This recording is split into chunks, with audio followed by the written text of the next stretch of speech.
বিশ্বের এক সময়ের সবচেয়ে জনবহুল দেশ চীন গত কয়েক বছর ধরে নিম্ন জন্মহার সমস্যায় ভুগছে। এই সমস্যা থেকে উত্তরণে নতুন এক প্রকল্প নিয়েছে বেইজিং।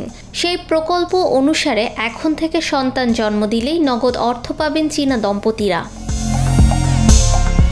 2025 সালের 1 জানুয়ারি থেকে যত সংখ্যক চীনা দম্পতি সন্তানের জন্ম দিয়েছেন, প্রত্যেক দম্পতিকে সন্তান লালন পালন বাবদ বছরে একবার নগদ 78,484 টাকা সরকারের পক্ষ থেকে প্রদান করা হবে।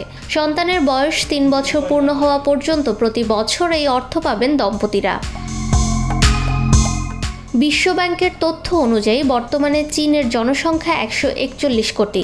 একসময় বিশ্বের শীর্ষ জনবহুল দেশ হলেও বর্তমানে মোট জনসংখ্যার হিসেবে প্রথম স্থানে আছে ভারত, দ্বিতীয় স্থানে চীন।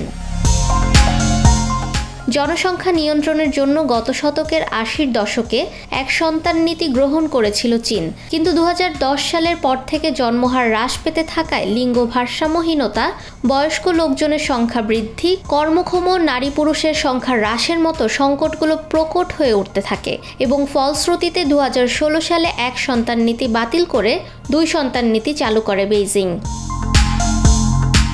পরে 2021 সালে 2 সন্তান নীতি বাতিল করে 3 সন্তান নীতি চালু করা হয়, কিন্তু তাতেও পরিস্থিতির কোনো উন্নতি হয়নি। 2022, 23 এবং 24 টানা 3 বছর নিম্ন জন্মহারের রেকর্ড করেছে চীন। ফাহমিদা বিনতে আনোয়ার, নিরপেক্ষ।